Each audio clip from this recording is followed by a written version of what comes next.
अध्यात्म ज्योतिष के तमाम प्रिय दर्शकों का आज के बेहद खास कार्यक्रम में बहुत बहुत स्वागत और अभिनंदन। मैं हूं आपके साथ देवभूमि ऋषिकेश उत्तराखंड से डॉक्टर आचार्य आशीष।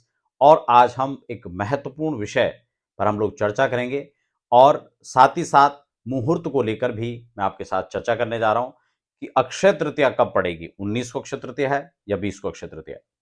अक्षय तृतीया पर आप कौन-कौन से मुहूर्त कर पाएँगे? विशेषकर जो गृह प्रवेश कर रहे हैं, गृह निर्माण कर रहे हैं, उन लोगों के मन में एक विशेष प्रश्न है कि क्या हम इस दिन कर सकते हैं या नहीं?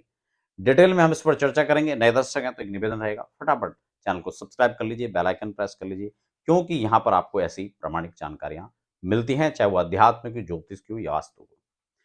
हम आगे बढ़ें इससे पहले एक निवेदन भी आपसे रहेगा, एक जानकारी सूचना आप तक हम पहुंचा दें। अगर अध्यात्म और ज्योतिष के माध्यम से आप हमारे द्वारा, चाहे वो अध्यात्म की, ज्योतिष की या वास्तु की या किसी वैदिक पूजा पाठ के लिए कोई आप सर्विस चाहते हैं, घर बैठे आप ऑनलाइन ज्योतिष परामर्श चाहते हैं, तो उसके लिए आप हमारे संस्थान के जो नंबर हैं उन पर संपर्क कर सकते हैं।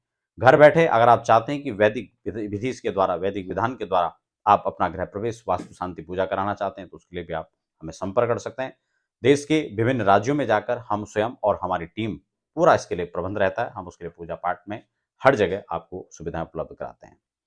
अब यहाँ पर मुहूर्त अक्षय तृतीया पर पड़ रहा है या नहीं पड़ रहा है, अक्षय तृतीया कब पड़ रही है, अगर हम इसमें डिटेल में समझने का प्रयास करें तो सबसे पहले अक्षय तृतीया कब है, हमें हमें यह समझना होगा। अक्षय तृतीया क्यों मनाया जाता है? भगवान श्री परशुराम का जन्मोत्सव आज के दिन होता है। बद्री विशाल के पट भी आज के दिन ही खुलते हैं। ऐसा सब जो सृष्टि का क्रम था वह भी आज से प्रारंभ हुआ है। ऐसे बहुत सारे प्रमाण अक्षय तृतीया पर मिलते हैं। वैशाख की जो तृतीया है शुक्ल पक्ष की, वैशाखस्य सिते पक्षे तृतीयायाम पुनर्वशो निशायाम प्रथमे मासे समाख्याता समये हरि।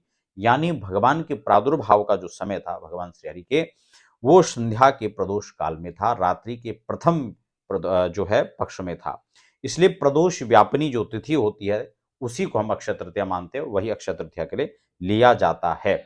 यह आपका धर्म सिंधु, नर निर्णय सिंधु आदि जो प्रमुख ग्रंथ हैं उसके हिसाब से यह हम तिथि को देखें तो पंचांग में इसका स्पष्ट उल्लेख किया गया है कि यह शास्त्र सम्मत भगवान श्री परशुराम जी का जन्मोत्सव हम लोग शास्त्र सम्मत किस दिन मनाएंगे? 19 शास्त्र सम्मत जो है 19 अप्रैल रविवार को ही होगा। अगले दिन 20 अप्रैल को तिथि प्रदोष व्यापिनी नहीं है, इसलिए 20 को अक्षय तृतीया नहीं है। यह अक्षय तृतीया इस बार 19 को ही मनाई जाएगी। बड़ा क्लियर हो गया। अब मुहूर्त पर लौट आते हैं। जिन लोगों के मन में मुहूर्त का प्रसंग है, इसीलिए 19 तारीख में न गृह प्रवेश का और न ही गृह आरंभ का किसी पंचांग में मुहूर्त दिया गया है। क्यों? क्योंकि उस दिन रविवार पड़ रहा है और रविवार को हम गृह प्रवेश नहीं कर सकते हैं। अब मुझे लगता है इतने प्रमाण के साथ में, इतने सटीक स्पष्टता के साथ में मुझे लगता है मैंने आपको बताया। अब आप अपने प्रश्न का समझ चुके होंगे। और फिर कोई भी मुहूर्त होता है वो पर्टिकुलर आपकी राशि से निकलता है। यहाँ पर ये नहीं कि आप मनमुखी किसी भी दिन आप मुहूर्त समझ लें। मुहूर्त के लिए गोचर का जो चंद्रमा है वो राशि से अनुकूल होना चाहिए।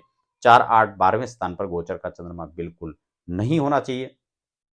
एक विशेष समय जो लगन शुद्धि होता है, उस लगन में पर्टिकुलर हर काम का एक अलग लगन होता है, उसके लिए उस लगन में काम करना चाहिए। क्योंकि सर्वे दोषा विनिश्यन्ति लग्न शुद्धिरेता भवेत्। यदि लग्न का शोधन करके हम काम करते हैं तो आपका हर उसमें छोटे-छोटे जो दोष होते हैं वो अभी उससे मुक्त हो जाते हैं। तो आशा करता हूँ आज की जानकारी आपको पर्याप्त मात्रा में मिली होगी। मिलते हैं फिर नए कार्यक्रम के साथ, तब तक के लिए दीजिए इजाज़त।